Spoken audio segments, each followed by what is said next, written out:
Jadi setelah dakwah maksimal, ya, maka kemudian berdoa kepada Allah SWT, bertawakal kepada Allah. Dan kemudian malaikat Jibril iba, Bu, menyaksikan Rasulullah itu ya terluka fisik dan hatinya. Ya, jadi bukan hanya fisiknya, hatinya juga sakit, Bu. Ya, jadi saudara-saudara kita yang di Palestina, yang di Jalur Gaza, itu bukan hanya fisiknya saja, Bu, yang sakit, hatinya juga sakit, Bu. Ya. Itu ada ibu, ya, bayinya dibombardir, kemudian dikubur sendiri, ya. Ya. Ibu nguburin anak sendiri, Bu. Ya. Jadi mayat bergelimpangan. Walaupun ya ada hikmah di balik itu, Bu. Ternyata kalau orang mati syahid, Bu, menebarkan ya, wangi yang sangat harum. Ya. Jadi benar-benar ada orang Indonesia datang ke sana, ya, kemudian mengusap apa jasadnya itu, Bu, di gini wangi banget, Bu, wangi banget, Bu. Ya. Jadi mati dalam keadaan husnul khatimah, mati dalam keadaan syahid, Bu. Ya. Jadi jasadnya saja yang seharusnya bau, Bu, malah wangi banget. Allah perlihatkan kekuasaannya. Ya. Itu ciri orang yang dicintai oleh Allah Subhanahu wa taala. Ya. Nah, kemudian Jibril berkata, Allah mengetahui apa yang terjadi padamu dan orang-orang ini Allah telah memerintahkan malaikat yang ada di gunung untuk menaati perintahmu. Ya. Jadi ada malaikat yang ditugaskan di gunung, Bu. Ya. Itu gunungnya mau diapain, Bu? Ya. Kan di kita tuh daerah mana, Bu? Saya lupa lagi tuh. Itu gunung dipindahin, Bu. Dipindahin gunung, Bu. Ya. Jadi di kampung itu ada 2 kampung. Satu kampungnya itu tiap malam melakukan LGBT, Bu. Melakukan kemaksiatan. Berkali-kali diingatkan supaya jangan melakukan itu. Ya, tapi kemudian besok paginya tuh, ya, di suatu pagi masyarakat dikagetkan. Ya, kok kampung itu nggak ada, Bu? Dicari-cari nggak ada. Ternyata kampung itu ditimpuk dengan gunung, Bu. Ya, siapa yang mindahin, Bu? Ya, manusia nggak bisa mindahin gunung. Ternyata dalam hadis yang sahih ada malaikat yang ditugaskan untuk menjaga gunung, Bu. Ya, sampai nawarin kepada Rasul, kalau mau itu penduduk Thaif, ya, aku timpuk dengan gunung dengan cara dibalikan, katanya, Bu. Nauzubillahi min dzalik, ya. Ya, jadi rupanya tinggalnya di gunung mungkin, ya. Nah, jadi seperti umat Nabi Lut, ya. Itu diangkat itu tanah, Bu. Jadi 2 kota itu dua-duanya diangkat, Bu. Ya. Di atasnya ada umat yang durhaka yang oleh Allah dihujani dengan hujan batu yang membara, Bu. Nah, kemudian diangkat dibalikan, Bu. Ya.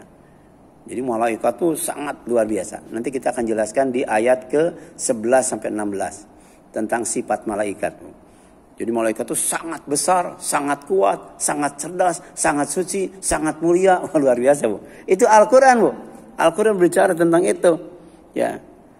Nah, kemudian Allah telah merintahkan malaikat di gunung-gunung untuk menaati perintahmu. Para malaikat penjaga gunung itu berkata, wahai Muhammad, ya, sesungguhnya Allah telah mendengar perkataan kaummu terhadapmu.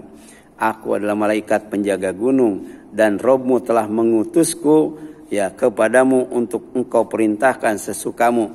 Jika engkau suka, aku bisa membalikan gunung namanya Akhshabin, ada nama gunung, ya. Itu di Thaif itu ada gunung Akhshabin. Ya, ini ke atas mereka, katanya. Jadi diangkat, ditimpukan, enggak, ya. Oh. Malaikat itu saking kuatnya, Bu. Ya, itu aras, Bu. Aras itu lebih gede daripada langit. Ya. Kira-kira langit diangkat oleh berapa orang, Bu? Nah, aras yang lebih gede dari langit itu diangkat oleh 8 malaikat. Itu baca surat Al-Haqqah, Bu. Ya, jadi ketika bumi sudah hancur, langit sudah hancur, gunung matahari sudah lenyap, yang tersisa adalah 8 malaikat yang sedang memikul aras, Bu. Ya, memikul aras, Bu. Bayangkan aras yang demikian gede dipikul oleh 8 malaikat. Tapi ada malaikat yang namanya Jibril, ya. Itu memiliki kekuatan yang luar biasa, ya. Nah, di antaranya juga ada malaikat penjaga gunung, ya. Dia bisa, ya, memperlakukan gunung, ya, sesuai dengan apa yang diinginkan oleh Rasul. Tapi kemudian Rasul ya menolak ya. Nabi ya dengan lembut berkata kepada Jibril dan malaikat penjaga gunung, walaupun mereka menolak ajaran Islam, aku berharap dengan kehendak Allah keturunan mereka pada suatu saat akan menyembah Allah dan beribadah kepadanya. Wah, luar biasa, Bu. Ya. Itu saya pernah tinggal di suatu tempat, Bu. Itu semuanya preman yang tinggal di tempat itu, Bu. Jadi saya tinggal di tempat itu, Bu. Ya. Jadi preman semua, jeger lah, kalau dulu jeger, sekarang preman ya. Nah, itu kalau ibu ya, jualan itu buka warung, Bu. Ya. Itu yang namanya pisang diambil, Bu, nggak dibayar, makan aja pergi ya. Nah, di depan rumah saya itu tempat judi, Bu. Tempat judi. Yang judi itu preman-preman plus polisi pada judi di sana, Bu. Jadi kalau ada judi ada polisi datang, itu cuman masuk doang, balik lagi, Bu. Ya. Itu tetangga saya yang ada di depan rumah itu, ya, sejak saya kenal sampai meninggal, itu kerjanya menyediakan tempat untuk judi, Bu. Ya. Dia sediakan tong, jadi tong ya, Bu, ya. Jadi orang yang judi kemudian menang, itu infak, Bu. Jadi yang menang infak. Jadi yang punya rumah tuh nggak pernah rugi, ya. Kalau yang kalah enggak, yang menang infak, Bu. Wah, itu yang saya saksikan tiap hari itu, tiap malam, Bu.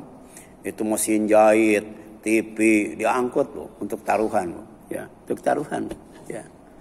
Nah, ada yang seperti itu, Bu, ya, seperti itu. Nah, tapi kemudian ya qadarullah, Bu. Ya. Sekian tahun, mungkin antara 10-20 tahun, ya. Ya, kan itu mereka udah tua, ya, Bu, ya. Ada yang meninggal sebagian. Anak-anaknya, Bu, pada rajin ke masjid, Bu. Rajin ke masjid, Bu, anak-anaknya, ya. Gitu. Malah di antara mereka ada yang ngajar ngaji, Bu, dari anaknya itu. Jadi masjid yang saya tinggalkan, ya, nah, yang memakmurkan mereka, Bu, ya, mereka, Bu, ya, gitu.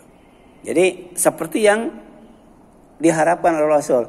Kalau bapaknya ibunya kafir, maka mudah-mudahan anak cucunya Islam, ya. Maka oleh Rasul, ya, apa yang diminta oleh malaikat gunung itu untuk menimpakan gunung ke mereka ditolak oleh Rasul, ya. Nah, malah Rasul berdoa, Allahumma gfir li qaumi fa innahum la ya'lamun. Ya, ini doa, ya. Doa untuk orang yang menolak dakwah. Bukan menolak dengan lisan saja, tapi menolak dengan fisik, ya. Melempari dengan batu. Ya, ini doa Rasul kepada penduduk Taif. Ya, untuk penduduk Taif kepada Allah, Allahumma gfir li qaumi fa innahum la ya'lamun. Ya Allah, berikanlah petunjuk kepada kaumku, sesungguhnya mereka tidak mengetahuinya, ya. Ini ada hadisnya, Bu, ya. Ada hadisnya, silakan dibaca di bawah, ya. Ya, silakan sampai sini. Ada yang ingin tanyakan, Bu?